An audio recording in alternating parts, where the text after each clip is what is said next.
think, act, and prosper. You are now tuned into the Money Level Show.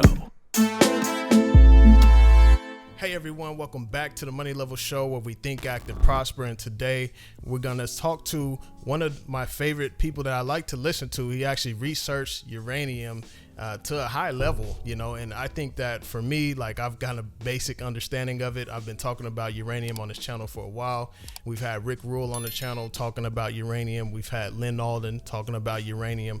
But now I got someone who is a beast in this space, who actually does a lot of research and a lot of in-depth analysis on the uranium market. So today I want to welcome Justin Huhn. How you doing today?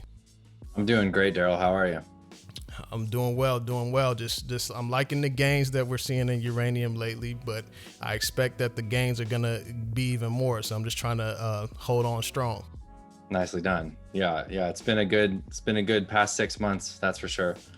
Yeah, for sure. So share a little bit about your background and how you got into uranium. I know this is it's a space that not a lot of people think about.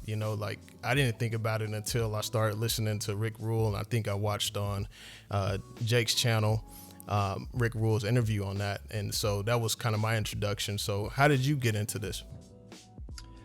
Well, I first heard about just the general contrarian investing thesis in uranium in 2016.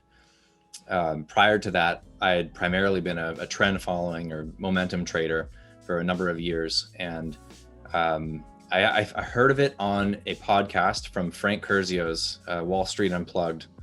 And he interviewed, I think it was Jordan Trimble, the CEO of Sky Harbor Resources. And this was 2016. And this was a whole new type of investing for me. So like I mentioned, I was doing just technical trading where, actually the mentor that I had at the time who was teaching me how to trade technically and read charts and all of that would purposefully ignore all fundamentals. He didn't want to know a single thing about the company. It was literally just trading the charts, period. Looking at volume, looking at moving averages, looking at chart patterns and breakouts. And so this other thing came in, and it was like, okay, here's this sector that's completely beat up. It's been a brutal bear market for, well, at the time, I guess it was about 5 years, the bear market in 2016. The commodity is trading at the time, let's see, it bottomed in 2016, I believe, at about $18 a pound, which was $40 a pound, roughly less than the cost to produce it. So that was kind of a head scratcher. And, Jordan, the CEO of Sky Harbor Resources, of course, was bullish, as all CEOs of any company in any space is about their particular commodity at any given time. But he, just stating the facts about how nuclear was and is a growth industry, that at the time, MacArthur River was still up and running. Cameco didn't close that down until 2018. But the thesis was still strong, at least on a long-term time frame. And so it sort of piqued my interest that there was this other type of investing that we would call, I guess, contrarian and fundamental investing, where you would look at the fundamental setup for an entire sector and look at the mid to long-term growth trajectory for that sector, the likelihood that the commodity that underpins the sector would eventually turn around and rise in price, and what's the risk reward setup. And so even back then, the risk reward was very strong, at least in terms of the commodity turning around. Now, I think what a lot of people got wrong with that thesis, at least in the middle part of the last decade and up until the last few years, is there was an enormous amount of oversupply following Fukushima, and it took years and years and years to work through that. And I believe that we're mostly through that. But, I loved the idea. Well, first of all, I loved the idea of this investment based on what happened in the previous bull market, which was stocks went from very tiny valuations to very large valuations in a really short period of time. Yeah. We had multiple companies go from, a few $1 million market cap into the billions and turn, a small investment. You have 1,000 to up to, Paladin from the bottom to the top was about 10,000 times your money, which is kind of crazy. And so obviously it's attractive for that reason. It's a very small space. There's not many companies in the space. The previous bull market, there were even fewer starting out that run. And it went from, maybe 15 or 20 companies in 2004 to, almost 500 companies in 2008. And right now we're at about 65 companies, public companies. So it's a tiny, tiny universe of investable stocks. And when real money comes into the sector, it's the moves can be really violent.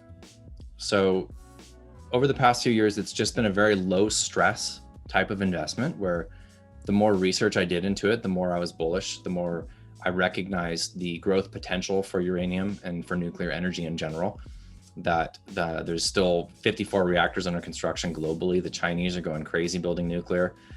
There's another 10 to 15 countries that are also building plants coming online. And it's the potential for it to be recognized as green energy was there, yet unrealized at the time, which we're starting to see come to fruition now. So it really became just this very low stress investment where I was extremely confident the more I read about it that this was a place I wanted some money invested. And as the stocks continuously went down, in spite of the positive news flow that kept coming in, the fact that I had done the research made it easy for me to buy when things were down. So I basically dollar cost averaged into the sector over the course of about 3 years, and established some pretty healthy positions, I guess, relatively speaking, for myself. And we ended up starting a newsletter almost 2 years ago that has done really well, and we have a good growing community in that front. And now things are really starting to pop in the sector. So it's an exciting time for uranium. Yeah, definitely. I've been telling some of my audience just about this sector. I haven't really dove into any stock picks, which I have a video I'm gonna reveal a couple of my stock picks. But just looking at the charts, just back in 2004 to 2007, that bull run was something crazy. And so I'm just like, wow, this is just an asymmetric bet, asymmetric investment. Obviously, with these types of cycles, there's a time where we have to get out, and then other people are going to come in, and then, eventually it's going to correct or whatnot. And then you kind of just repeat the process. So I was curious, just what's some of your reactions when you tell people about uranium, or just, the average person where you like, I'm into uranium, like, because I know for me, my wife and my mother-in-law were just like, what is uranium? And so it's definitely something that's not attracting a lot of people, but I believe in this bull market, it will. But what's some of your reactions you get when you talk about uranium or mention that? It's funny that you asked that, because I was just thinking about that this morning, because it's happened a number of times in the past few weeks where I've met somebody new in town and introduced myself, and they ask what I do, and I say I write an investing newsletter for the uranium sector, and they kind of like look at me strange, and I sort of qualify it immediately, for like the fuel for nuclear energy, and they go, oh, which is interesting, because it's even compared to maybe 2 years ago, I feel like the word is getting out about nuclear being a potential solution for carbon-free baseload energy. And that story we're seeing daily in the news now. It's really being hammered home. So I would say that the reaction is usually kind of intrigue, confusion, and then once that passes, then sort of interest in wanting to know more and understand about it. And once I'm able to express a few talking points in an intelligent manner, then people are usually just like, that's really interesting. Mm-hmm. So yeah, definitely. Yeah, there's been more openness, I guess I would say. Yeah, that's good to hear. So what do you feel is or what do you think is the current state of the uranium market? We've seen some run up in the stocks. I got in a little bit later than some other people that got in at the bottom of last year, but I'm seeing a run up, and so I'm like, okay, I got in like a few months ago, and I'm seeing a run up. So what's the current state of the market? Are we starting to see more of the thesis actually play out, or is it a combination of big investors coming in, or what's kind of the current state of the market? I basically, the current state right now is that we have kind of a mix of both scenarios. We have the fundamental thesis playing out, while at the same time we have, I would say, what's really stealing the show right now is money flow.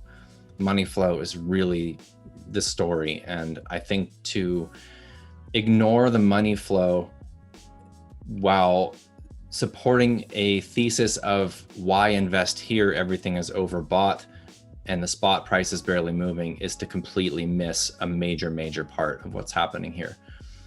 So real briefly, I would say, to cover the fundamental thesis playing out, is that the uranium fuel cycle, all of the elements of that are moving in the right direction. So we have not only the price of U3O8 is generally in an uptrend. We've seen higher highs and higher lows over the past 3 years. We're right about $30.50, $31 a pound in the spot market.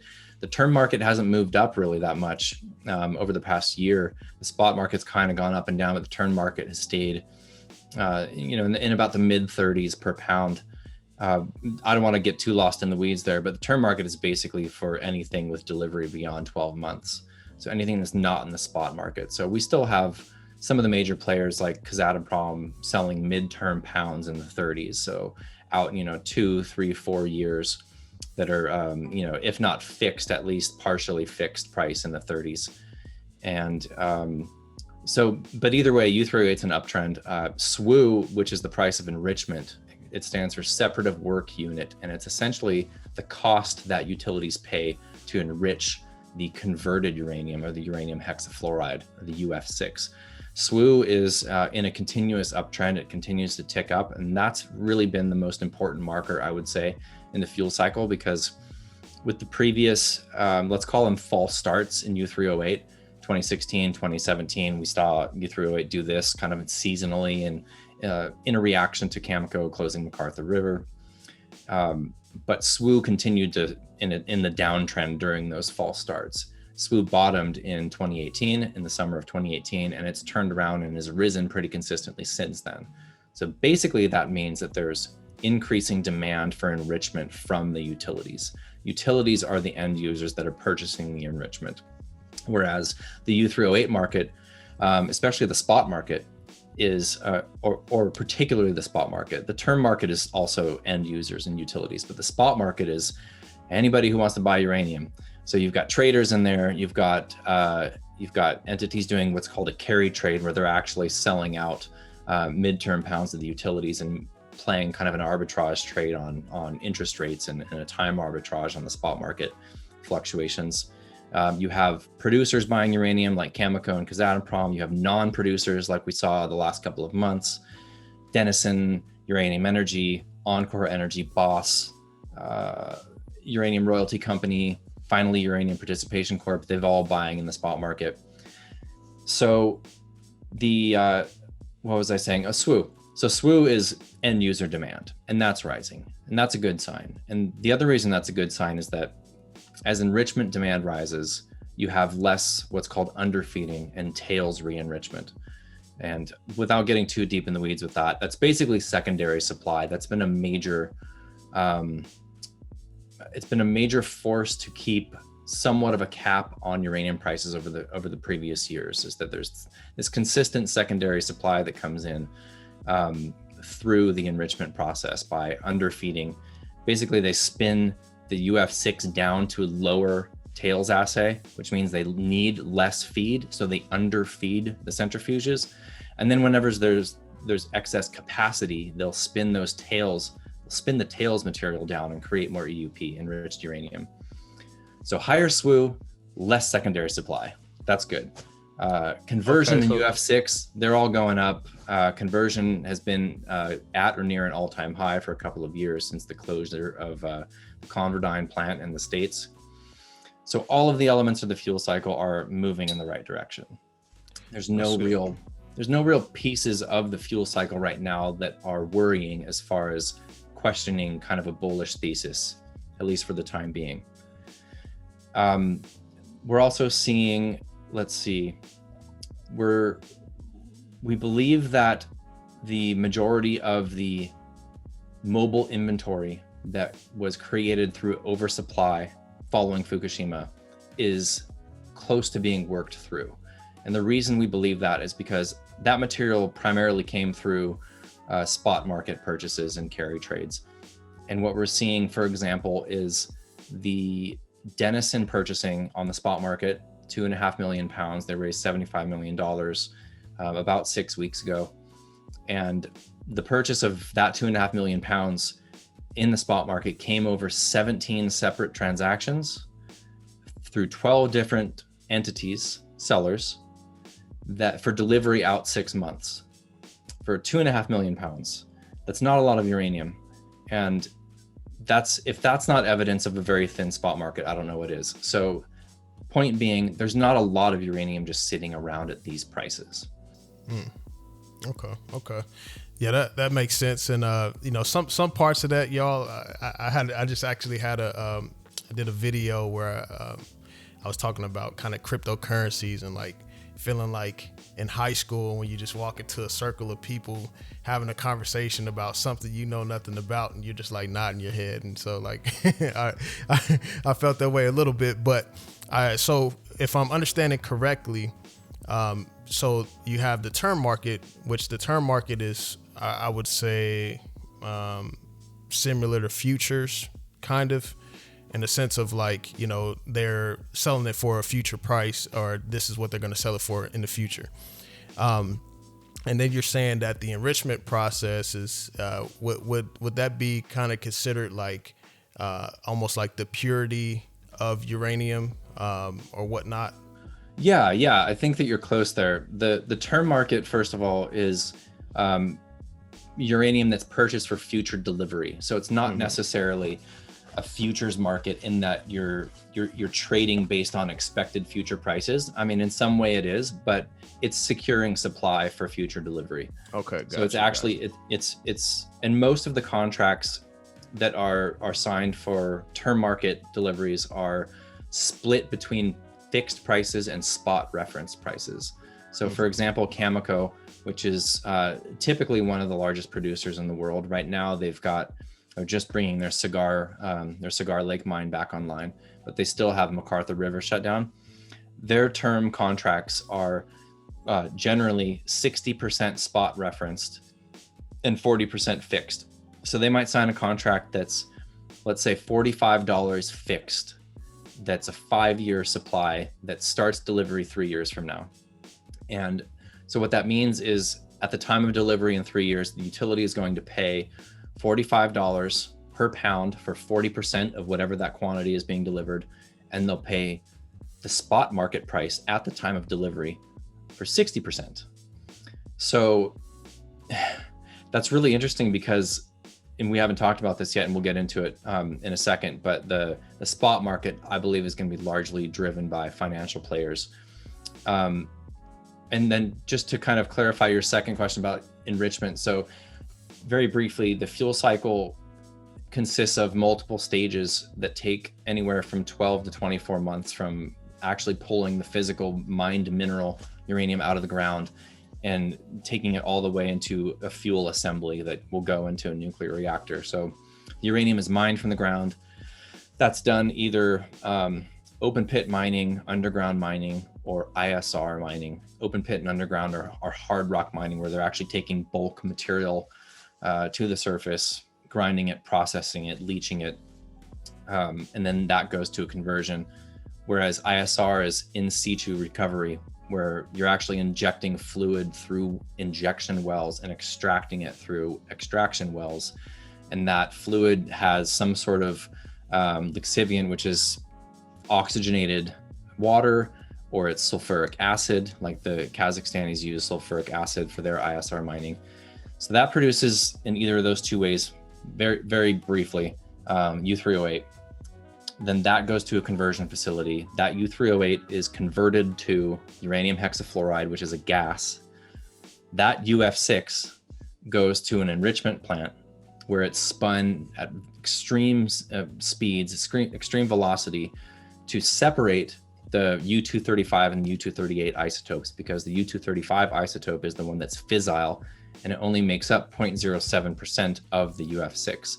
And it's slightly different in mass than the U-238 isotope. So if you spin it like crazy, those two isotopes will separate. And if you do that for a very long period of time at very high speeds, you end up with higher concentrations of that U-235 isotope. And you're going from 0.07% to somewhere between 3 and 5%.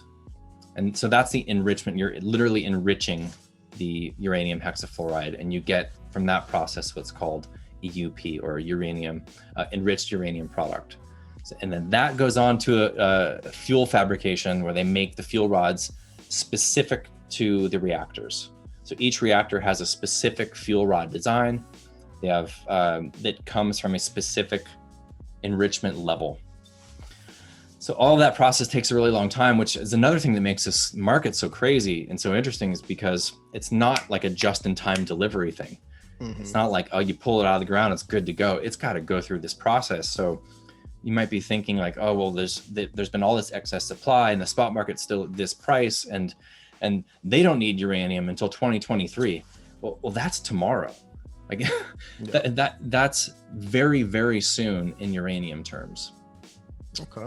Yeah. So I hope that clarifies those couple. Yeah. That clarifies a lot. I'm gonna watch this video a few times, and people understand why I am bullish on uranium, because this guy right here is a genius who really understands this space. And so I've just watched a few interviews, and I've watched hours of interviews about it, but I haven't gotten into the full weeds of it and stuff. And so I appreciate you sharing that, so that we're able to be educated and learn why this is a bullish thesis. And so are we still operating at a deficit due to the closures of the mines? I mean, we've had the virus kick in, the pandemic.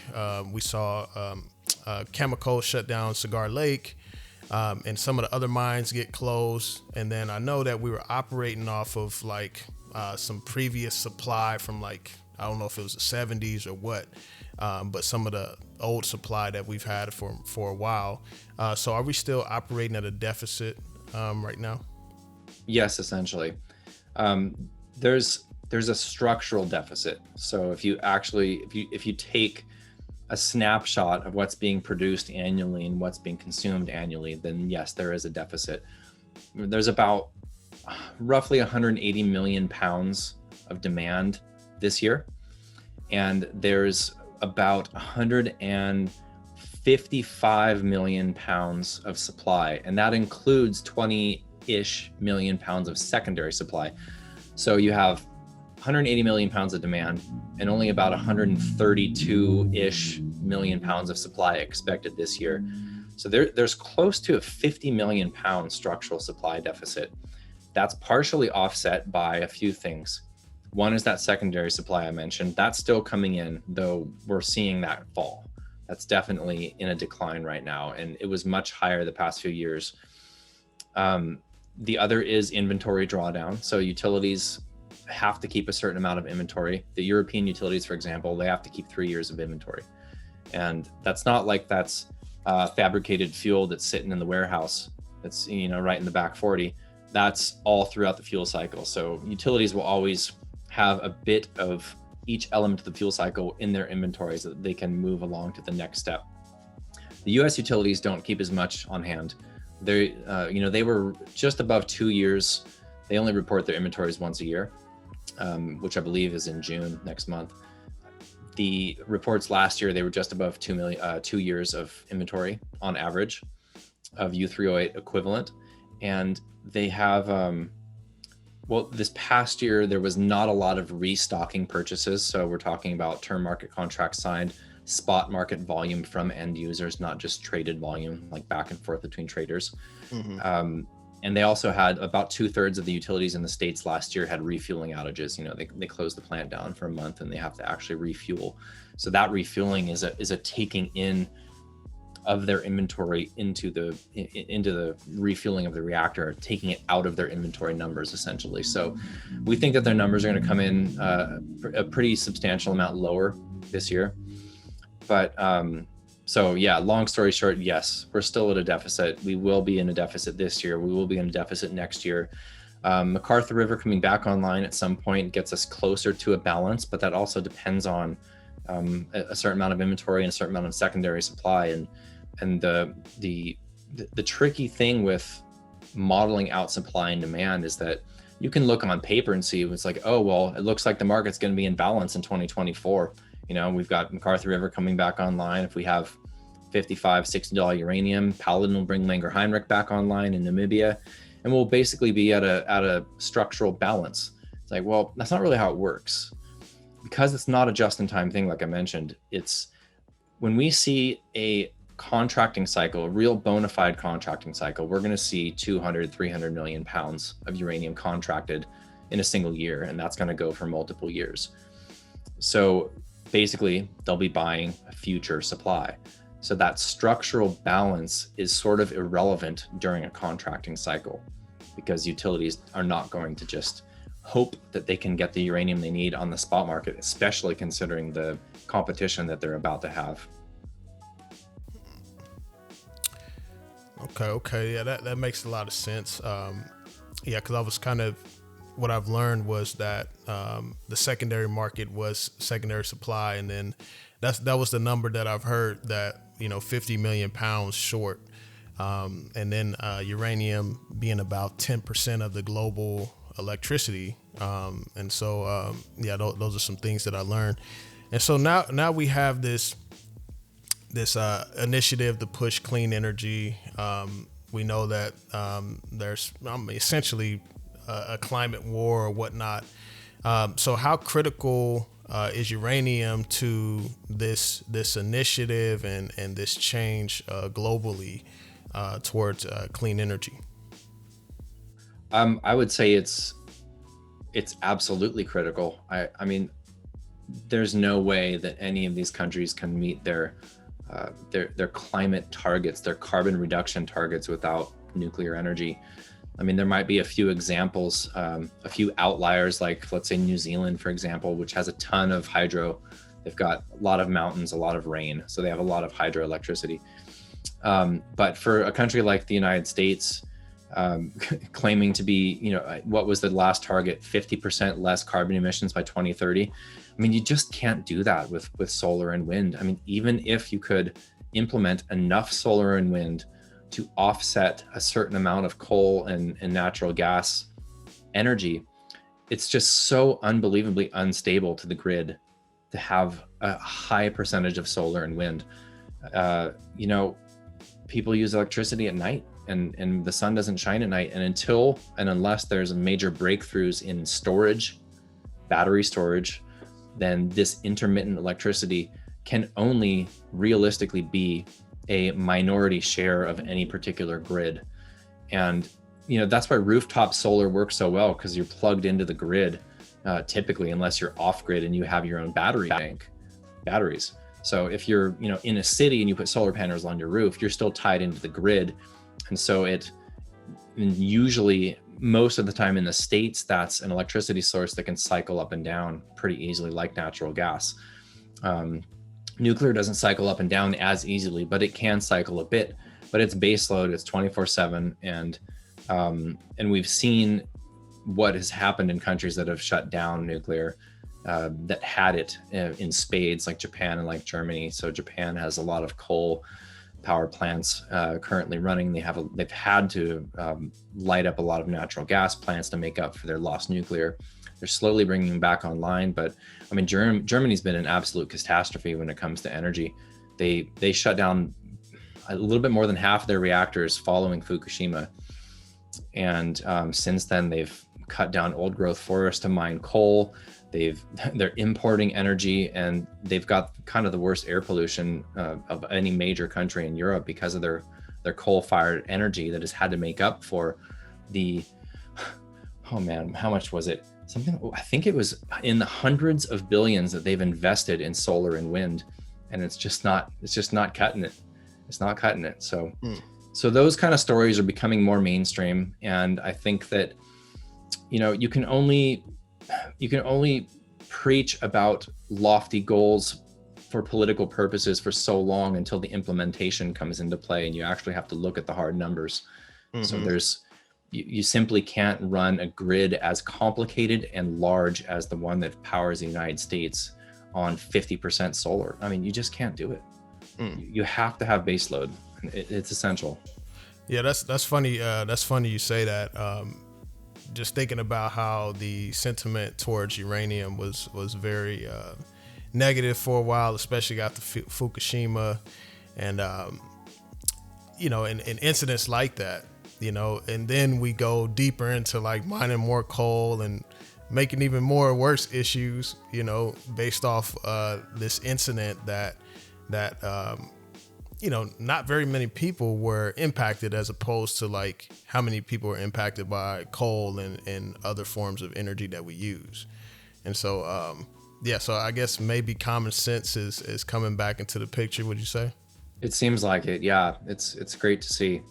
Yeah, definitely. So I've been kind of comparing uranium volatility to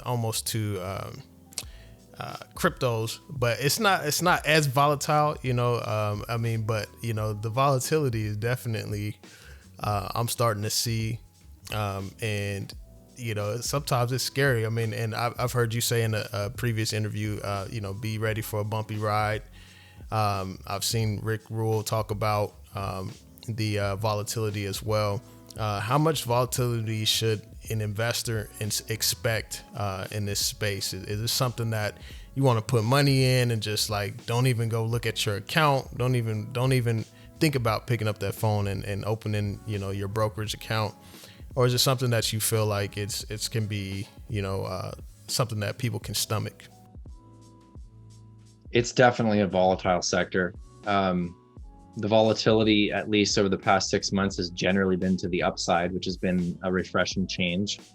But yeah, I mean, the previous bull market, if we use that as an example, which I think there's many differences in this market than the previous, but still to generalize, these things can really move quickly in either direction. And even, companies like Denison Mines, for example, that went, what did it go up 50x in its price in that as a mid cap uranium stock in the previous market. But there were 3 or 4 times during this 4-year period where the stock went down, 35 to 50%.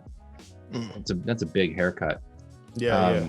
And so, yeah, I think volatility should be expected. And part of the reason why we spent so much time kind of researching into the sector was in order to be able to stomach that. Because if the stocks are going down and you have some cash to spare and that the thesis is not broken and perhaps even only getting better, then it makes it easier to buy or at least hold.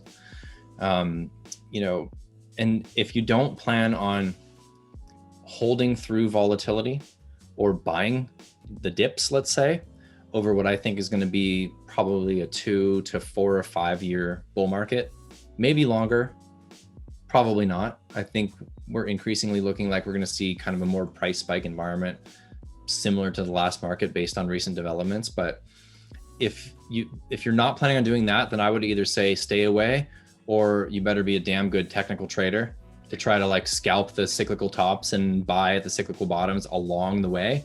That's not how we play it. It's just, you just never know when the things are going to move. I mean, there was no real reason for the market to take off in December like it did. It was all money flow. It was a newsletter that went out to the Bear Traps Report, which is a very highly followed institutional audience newsletter, went out December 3rd, pounding the table on uranium, just saying, this is getting the attention of the ESG investing community, which is the environmental social governance, kind of a critical metric that looks at different sectors to rate them on these different parameters, and kind of basically looking for social good and environmental good to invest in. So this Bear Traps report, was highlighting that and saying, okay, we've got seasonality on our side for uranium, which is usually seasonally strong December through, about now. We have the ESG community taking a look at it. They speculated that financial players were likely to start accumulating the equities only to later come in the market and buy physical uranium and squeeze the market. So they highlighted all these things and the money just started coming in. That article was picked up, that newsletter, was picked up by Zero Hedge, which goes out to almost 1 million people on Twitter alone. And so that was, if you had been on the sidelines going like, yeah, nothing's ever going to move this market, and you were doubtful even after that money flow started to come in, even if you bought, in December, January, you're still up really, really nicely here. The money flow is the whole story. And, just to segue that into the development that happened less than 2 weeks ago, which is that there's a physical fund called Uranium Participation Corp. And the way that this fund works is investments flow into the fund, the stock moves up. Let's say the stock is trading at a premium to its net asset value or the value of its physical uranium holdings. If the stock is trading at a premium, UPC will issue shares into the market, raise capital, and buy physical uranium. That's what they've done a number of times since their inception. That's their prospectus. That's their whole reason for existence. Well, a couple of weeks ago, it was announced that Sprott Asset Management, which is an absolute monster in the resource space.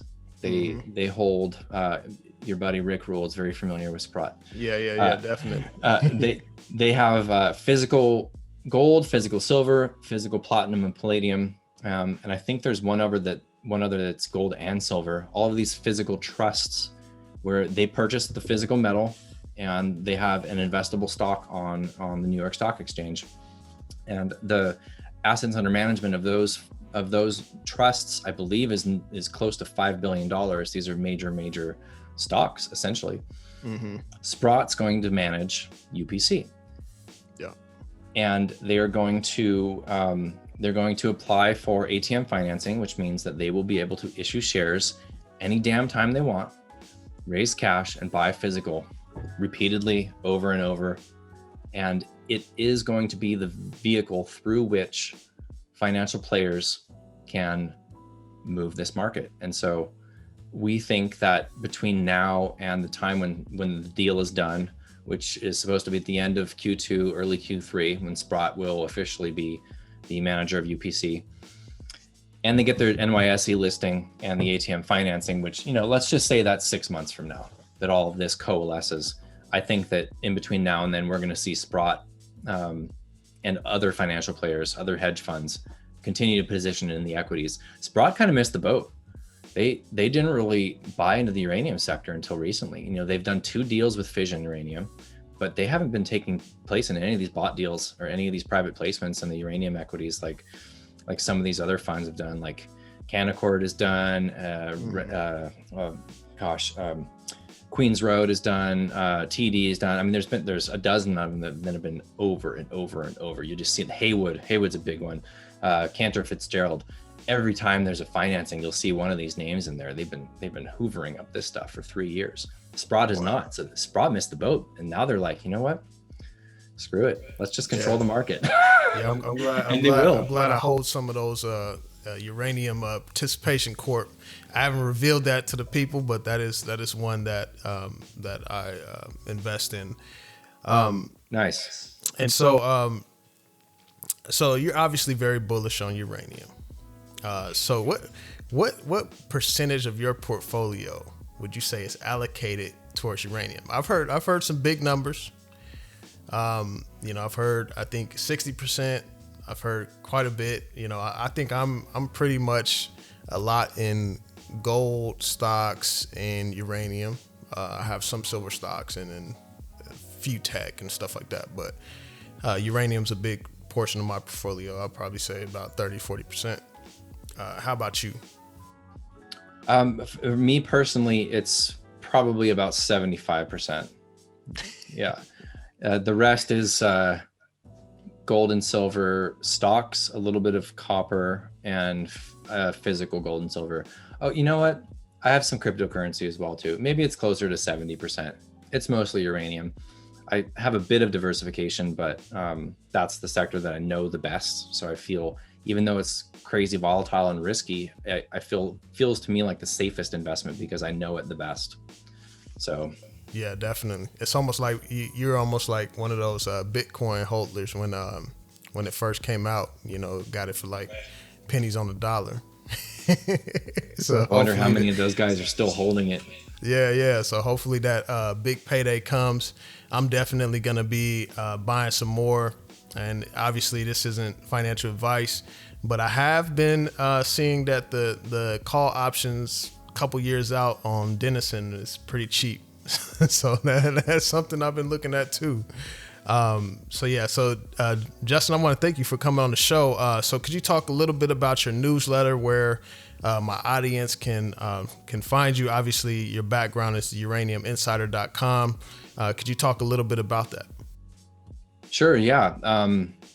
We have a monthly newsletter that goes out. It's an annual membership, and we put out a really thorough monthly newsletter at the beginning of every month, along with bulletins as needed kind of throughout the month. If there's company news or sector news that's relevant and timely. We share our stock recommendations as well with our members. And we have a small team that's hyper focused on uranium. That's all we do pretty much is live, eat, and breathe this stuff. So we follow the sector very closely, and we focus a lot on the macro setup. So each month we put a lot of time and effort into detailing the macro developments of the previous month. Usually, gosh, it's been exhaustive the past few months just because there's so much news. But our goals really are twofold. One, to keep our members informed of what's going on in a very complicated sector, and two, to provide alpha via our positioning. So we try to beat the market. I think we do a pretty good job of that. We're up about 300% since we started the newsletter in August of 2019 versus URA being up about 80% and the commodity being up not much, 20%, 15 to 20% at this point. So yeah, we do a lot of work on the companies as well. So we look for the companies that we feel are going to provide us and our members with the best risk reward setups, the best returns. And if people are not into doing the work into the companies or buying the newsletter, I think that your recommendation for UPC is a good one. I think it's a very safe way to play the thesis of the commodity rising, especially in light of Sprott coming into the space and managing it. I think that's going to attract a lot of investor attention. The junior miners oftentimes have more leverage, but a lot more risk. So you avoid largely that individual company risk through something like UPC or Yellow Cake, which is a London stock, or the ETFs. URNM is a great ETF, and it's huge. It's grown. I think they're at 300 million assets under management. They started at 3 a year ago. So they're really a lot of funds are coming into these ETFs, and they're 100% uranium, whereas URA is only 70% allocated to uranium. So that's a good ETF as well. But yeah, your audience, feel free to reach out to me through the website, uraniuminsider.com. Be happy to answer any questions they might have and about the newsletter or the sector in general. And I'm pretty active on Twitter too, just at Uranium Insider. All right, for sure. Yeah. Thank you, Justin. I want to appreciate you for coming on today. And you all be sure to go check out the uraniuminsider.com. I mean, he just gave a few little stock picks in there, so guys, go do your research, do your due diligence. We always encourage that. But this space has a lot of bulls coming into this space. And so y'all know that I've been bullish on this for a little while. I've done a few videos on it, but now we got some of the creme de la creme information and from one of our people in our community that is really out here educating a lot of people and doing the due diligence for many people. So encourage you to go check that out. And Justin, want to thank you for coming on today. My pleasure. Thanks so much for having me, Daryl. Yeah, for sure.